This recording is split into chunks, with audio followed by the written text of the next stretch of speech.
Hello നമസ്കാരം പ്രിയ സുഹൃത്തുക്കളെ, my name is Nisar Nilambur. Welcome to my YouTube channel. ഞാൻ ഇന്ന് എൻ്റെ പടുതാക്കുളത്തിൻ്റെ മുമ്പിലാണ് ഇരിക്കുന്നത്. എങ്ങനെ ഒരു ചെലവ് കുറഞ്ഞ പടുതാക്കുളം നിർമ്മിക്കാമെന്നും അതുപോലെ തന്നെ തുടക്കക്കാരായ ആളുകൾക്ക് പടുതാക്കുളത്തിൽ വളർത്താൻ പറ്റിയ മത്സ്യക്കുഞ്ഞുങ്ങൾ ഏതൊക്കെയാണെന്നും പടുതാക്കുളം നിർമ്മിക്കുമ്പോൾ ശ്രദ്ധിക്കേണ്ട കാര്യങ്ങൾ എന്തൊക്കെയാണെന്നൊക്കെയാണ് ഈ വീഡിയോയിലൂടെ ഞാൻ നിങ്ങളുമായി ഷെയർ ചെയ്യാൻ ഉദ്ദേശിക്കുന്നത്.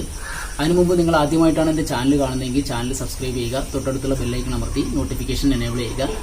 ഞാൻ ആദ്യമായിട്ടാണ് പടുതാക്കുളം നിർമ്മിക്കുന്നത്. അപ്പോൾ പടുതാക്കുളം നിർമ്മിക്കുന്നതിന് ആവശ്യമായിട്ട് ഞാൻ ഇത് എക്സ്പീരിയൻസ് ഉള്ള ആളുകളിൽ നിന്ന് കിട്ടിയ കുറച്ച് അറിവുകളാണ് നിങ്ങളുമായി ഷെയർ ചെയ്യുന്നത്. അപ്പോൾ കൂടുതൽ ഇതിനെക്കുറിച്ച് അറിയുന്ന ആളുകൾ കമൻറ്റ് ബോക്സിൽ കമൻറ്റ് ചെയ്യുക. അപ്പോൾ നമുക്ക് എങ്ങനെ പടുതാക്കുളം നിർമ്മിക്കാമെന്ന് നോക്കാം. ഇവിടെയാണ് ഞാൻ പടുതാക്കുളം നിർമ്മിക്കുന്നത്. പടുതാക്കുളം നിർമ്മിക്കുമ്പോൾ എപ്പോഴും നമ്മൾ വീടിനോട് ചാരിയുള്ള സ്ഥലമായിരിക്കണം. ഇതെൻ്റെ അടുക്കള മുറ്റമാണ്. നമ്മൾ ഒരു 4 മീറ്ററോളം നീളവും 1.25 മീറ്ററോളം വീതിയുമാണ് എടുത്തിട്ടുള്ളത്. അതിൻ്റെ അകത്തായിട്ട് നമ്മൾ ഒരു 2 അടിയോളം താഴ്ചയിൽ കുഴിയെടുക്കണം. ഈ മണ്ണ് തന്നെ നമ്മളൊരു ചാക്കിലോ പ്ലാസ്റ്റിക് ചാക്കുകളിൽ നിറച്ചിട്ട് ഇതിൻ്റെ സൈഡിൽ ബണ്ട് രൂപത്തിലാക്കി കഴിഞ്ഞാൽ പടുതാക്കുളം നിർമ്മിക്കാൻ പറ്റും. ഞാനിവിടെ കമുകിൻ്റെ തടി ഞങ്ങൾക്ക് സുലഭമായിട്ട് ലഭിക്കുന്നതുകൊണ്ട് കമുകിൻ്റെ തടി സൈഡിൽ വെച്ചിട്ട് ഈ മണ്ണ് കുറച്ച് മണ്ണ് എടുത്ത് വെളിയിൽ കളഞ്ഞ് ബാക്കി മണ്ണ് ഇതിൻ്റെ സൈഡിൽ വെച്ച് പിടിപ്പിക്കുകയാണ് ചെയ്യുന്നത്. കുളത്തിൻ്റെ നീളം വീതിയേക്കാൾ കൂടുതലാകാൻ വേണ്ടിയിട്ട് ശ്രദ്ധിക്കുക. 2 അടി താഴ്ചയിലാണ് ഞാനിവിടെ കുഴിയെടുക്കുന്നത്. അതിനുശേഷം ഈ കുഴിയെടുത്തതിന് ചുറ്റുഭാഗത്തും ബണ്ട് കെട്ടുന്നതിനായിട്ട് കമുകിൻ്റെ തടിയാണ് ഉപയോഗിച്ചിട്ടുള്ളത്. കമുകിൻ്റെ തടി ഇല്ലാത്ത ആളുകൾക്കാണെങ്കിൽ ചാക്കിൽ പ്ലാസ്റ്റിക് ചാക്കിൽ മണ്ണ് നിറച്ചിട്ട് വെച്ചാലും മതി.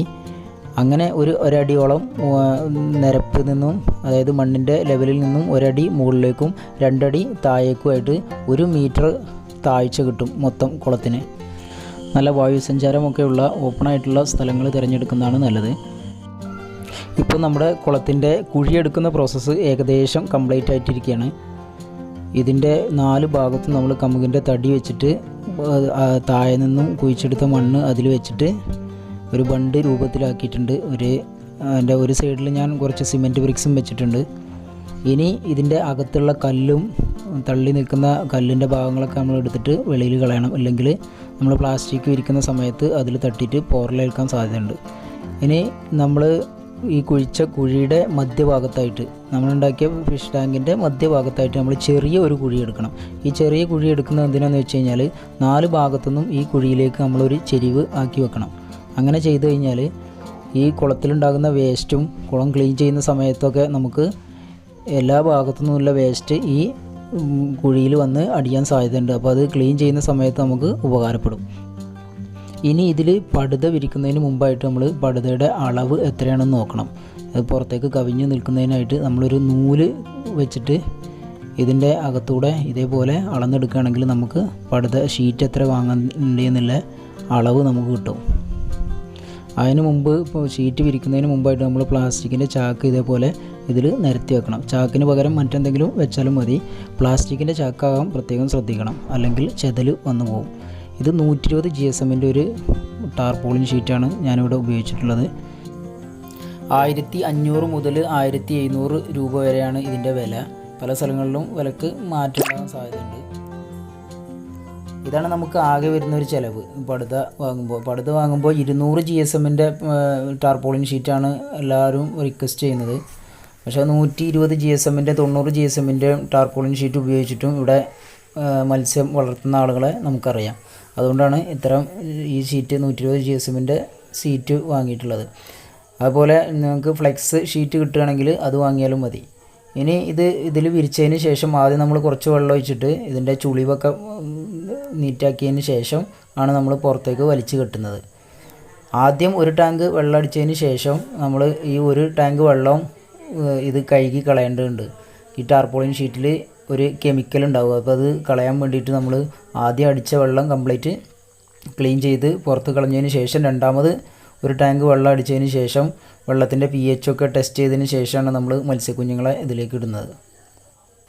മത്സ്യകൃഷിയുമായി മുൻപരിചയമൊന്നുമില്ലാത്ത തുടക്കക്കാരായ ആളുകൾ, എന്നെപ്പോലുള്ള തുടക്കക്കാരായ ആളുകൾക്ക് പടുതാക്കുളം നിർമ്മിച്ച് അതിൽ മത്സ്യകൃഷി ചെയ്യാൻ വേണ്ടിയിട്ട് നോക്കുകയാണെങ്കിൽ അതിൽ ഏറ്റവും കൂടുതൽ അനുയോജ്യമായ മത്സ്യം നമുക്ക് പടുതാക്കുളത്തിൽ വളർത്താൻ അനുയോജ്യമായ മത്സ്യം എന്നുള്ളത് ഒന്ന് തിലോപ്പിയ, അതുപോലെ തന്നെ അനാബസ്. അനാബസ് എന്ന മത്സ്യമാണ് ഏറ്റവും കൂടുതൽ ആളുകൾ പടുതാക്കുളത്തിൽ വളർത്തുന്നത്. ഈ പടുതാക്കുളത്തിൽ അനാബസിനെ വളർത്താനുള്ള പ്രധാന കാരണം അനാബസിന് വെള്ളത്തിൻ്റെ pH ലെവലിൽ വലിയ വേരിയേഷൻ വന്നാലും മീനിന് വലിയ തകരാറൊന്നും സംഭവിക്കില്ല. അതുപോലെ തന്നെ അസുഖം വളരെ കുറവുള്ള ഒരു മത്സ്യമാണ്.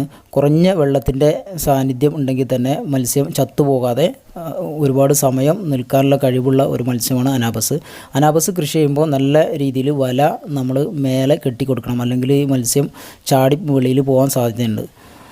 പിന്നെ ഒന്ന് തിലോപ്പിയാണ്. തിലോപ്പിയ പലതരത്തിലുള്ള തിലോപ്പിയ നമുക്ക് അവൈലബിൾ ആണ്. അപ്പോൾ അങ്ങനത്തെ കുഞ്ഞുങ്ങളെ നമ്മൾ ബ്രീഡ് ചെയ്യിച്ച് ഉണ്ടാക്കുകയോ അല്ലെങ്കിൽ തിലോപ്പിയ ഫിഷ് ഫാമിലൊക്കെ നമുക്ക് ലഭിക്കും മത്സ്യക്കുഞ്ഞുങ്ങൾ.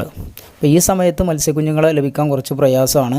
ലോക്ക്ഡൗൺ സമയമായതുകൊണ്ട് മത്സ്യക്കുഞ്ഞുങ്ങളെ ലഭിക്കാനും കുറച്ച് ബുദ്ധിമുട്ട് നേരിടുന്നുണ്ട്.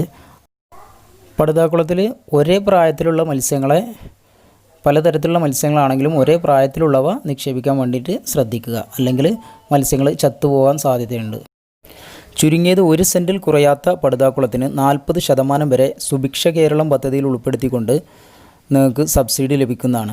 അതിനായിട്ട് നിങ്ങളുടെ പഞ്ചായത്തിൽ അല്ലെങ്കിൽ ഫിഷറീസ് വകുപ്പിലോ അപേക്ഷ സമർപ്പിച്ചാൽ മതിയാവും.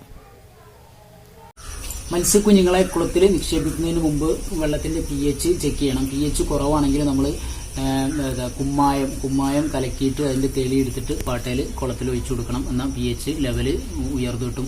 അതുപോലെ തന്നെ തീറ്റ കൂടുതലാകാതെ ശ്രദ്ധിക്കുക. തീറ്റ കൂടുതലായി കഴിഞ്ഞാൽ ഈ തീറ്റ വേസ്റ്റ് അടിയിൽ അടിഞ്ഞിട്ട് ഇതുപോലെ അമോണിയ രൂപപ്പെടും. അങ്ങനെ അമോണിയ കൂടുതലായി കഴിഞ്ഞാൽ മത്സ്യങ്ങൾ ചത്തുപോകാൻ സാധ്യതയുണ്ട്.